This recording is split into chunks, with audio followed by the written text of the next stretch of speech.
will run, I will climb, I will soar. I'm undefeated.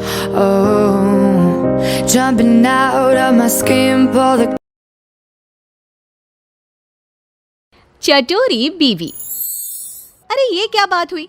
बेटी खूब खाए तो भी कुछ खाती नहीं, और बहू जरा सा खाने की शौकीन, तू चटोरी। तुमसे कितनी बार कहा है ये सारी चीजें तुम्हारी हेल्थ के लिए ठीक नहीं है। तुम रोज रोज क्यों बनाती हो? रोज रोज कहाँ, कल कहाँ बना था। और वैसे भी तुम्हें तो पता ही है मुझे खाना कितना पसंद है, तो कभी कभी तो चलता है। तुम भी खाकर देखो ना, कितना अच्छा बना है। एक दिन छोड़कर तो तुम रोज ही बनाती हो, कभी कभी कब हुआ? तुम जानती भी हो तुम कितना जंक फूड खाती हो। ये जंक फूड कहाँ है, इसे मैं घर पर बनाती हूँ। तुमको नहीं खाना तो मत खाओ, लेकिन मुझे तो शांति से खाने दो। और ये भाषण ना तुम अपने कॉलेज में जाकर दिया करो, यहाँ नहीं। अब इस भूखी औरत को कौन समझाए कि मैं जो बोल रहा हूँ इसकी भलाई के लिए बोल रहा हूँ, ना कि अपने लिए। शाम को, अरे बच्चों कहाँ हो, देखो मैं तुम्हारे लिए क्या लाई हूँ। मम्मी क्या लाई हो? गर्मा गर्म पकोड़े। अरे वाह, पकोड़े। तुम फिर से कुछ ले आई? खुद तो खाती ही हो, ऊपर से बच्चों को भी ऐसा खाना खिलाती हो। दोनों माँ बेटे का साइज बिल्कुल एक जैसा है। मम्मी देखो ना, पापा मुझे मोटा बोल रहे हैं। कैसे बाप हो तुम? कोई अपने लड्डू जैसे गोल मटोल बेटे को मोटा बोलता है क्या? लड्डू? ये लड्डू नहीं, कद्दू है। कद्दू जी माफ कीजिएगा। खैर बच्चे ये सुनकर रोने लगता है।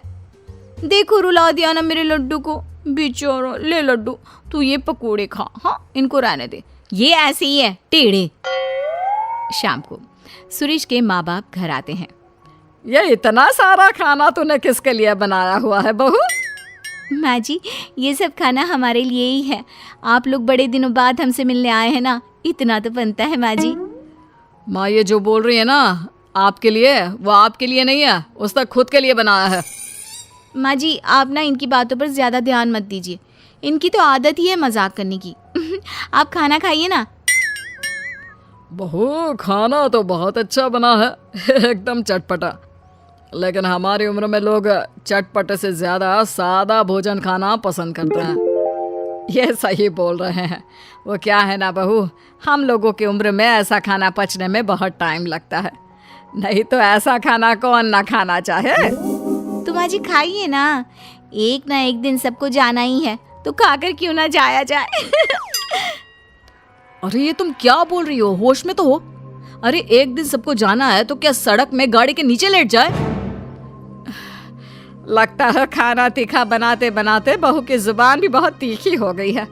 बहू सोच समझ के तो बोला करो कि क्या बोल रही हो। माँ जी आप थोड़े दिन और रुक जाइए, मैं आपको रोज ऐसा खाना बनाकर खिलाऊंगी, फिर तो आपका पेट भी इसकी इजाजत दे देगा। बेटा लड़का है, बहू ऐसा खाना खिलाकर मेरा पत्ता जल्दी काटने का सोच रही है। भगवान बचाए ऐसे बहू से। ठीक है माँ जी, लेकिन थोड़ा खाना और तो लीजिए। नहीं बहू, मेरा बस हो गया। और ससुर जी आपको तो लेना ही होगा। अरे नहीं बहू, रहने दो, मेरा भी बस हो गया। वो क्या है ना, मुझे डॉक्टर ने आजकल कम खाने को कहा है। अरे पूछना बंद करो, तुम्हें समझ में नहीं आता। वो इस खाने को खाना नहीं चाहते। ये खाना हम ही क्या, अगर कुत्ते बिल्ली को भी खाने को दोगी ना तो वो भी ना खाए, इतना तीखा है। तुम तो अपना मुंह बंद ही करो, तुम लोग नहीं खाओगे तो क्या हुआ, मेरा प्यारा बेटा जरूर खाएगा। इतने में बच्चा दौड़ कर आता है। लो आ गया, शैतान का नाम लिया और शैतान हाजिर। खिलाओ इसको और गेंडा बना दो। अरे लड्डू, ये लड्डू कद्दू में कैसे बदल गया, कितना मोटा हो गया है। सच्ची दादी मैं मोटा हो गया क्या? लेकिन माँ तो बोलती है मैं वैसा का वैसा ही हूँ, 1 इंच भी नहीं बढ़ा। अरे कितना कमजोर है मेरा बच्चा, हाय मेरा बच्चा। सच कहा, तुम्हारी माँ ने तुम्हें 1 इंच भी नहीं बढ़ने दिया, बस पेट बाहर आता जा रहा है। माँ जी ये आप क्या बोल रही हैं, कहाँ है मेरा बेटा मोटा, इसे तो तंदुरुस्त बोलते हैं। तब तो मुझ जैसे को हड्डी बोलते होंगे ना। आप सभी लोग ना मेरे बेटे और मेरा मजाक मत उड़ाइए। चल बेटा हम चलते हैं हमारे कमरे में, वहीं जाकर खाएंगे। ऐसे ही सुरेश की बीवी कुछ न कुछ नया बनाकर खाती रहती थी। लेकिन एक दिन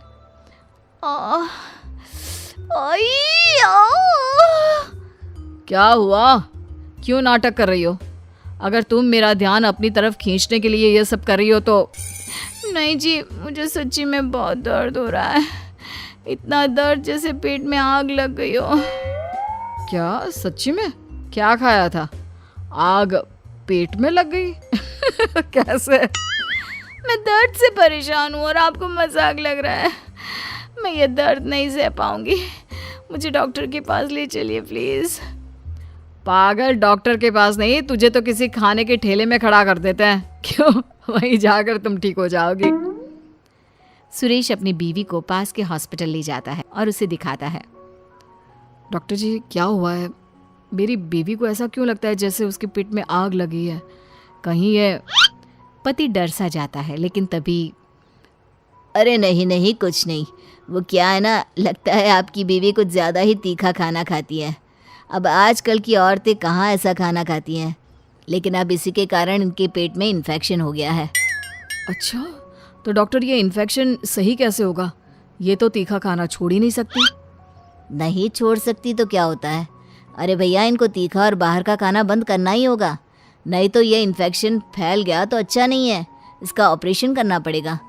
फिर तो ये गजब सा फिगर है ना भाभी जी का वो अम्मी जी जैसा हो जाएगा। बाकी भाभी जी की मर्जी। नहीं नहीं, मैं मोटी आंटी जैसी नहीं बनना चाहती, पर डॉक्टर साहब, अच्छा मैं ये सब खाना छोड़ दूंगी। पति डॉक्टर को देखता है और फिर, तुमने सुना डॉक्टर की बात? तुमसे कितनी बार कहा मैंने, लेकिन तुम नहीं मानी। अब कर दी ना अपनी तबीयत खराब, और खाओ तीखा चटपटा खाना। तुम अब चिढ़ाओ मत मुझे। अच्छा तुम ये डॉक्टर से पूछ कर आओ ना कि हफ्ते में एक दिन खा सकते हैं क्या? उस वक्त तो डर के मैंने बोल दिया था, लेकिन अब मुझे मुश्किल लग रहा है। यहाँ जान पर बनाई है और इसको खाने की पड़ी है। अभी भी आधी रात को मेरी नींद खराब कर तुमको अपने खाने की चिंता हो रही है। यार कुछ तो सुधर जाओ। तभी सास बच्चे को लेकर आती है। बेटा, ये छोटू भी पता नहीं क्यों पेट पकड़ कर बैठा है, जरा देख ले। अभी से क्या हो गया? माँ, मुझे तो डर लग रहा है कि कहीं इन दोनों का ही ऑपरेशन ना करवाना पड़ जाए। अरे पर तू पैसे कहाँ से लाएगा? वैसे बहू के गहने हैं ना, उसे बेच सकते हैं हम। नहीं नहीं, मेरे गहनों की ओर ना देखना, मैं वादा करती हूँ मैं चटोरे खाने की और नजर भी नहीं लगाऊंगी। मम्मी, ये आप क्या कह रही हो? हाँ बेटा, मेरी गलती है कि मैंने इतना चटोरा तुझे बना दिया, मुझे माफ कर दे।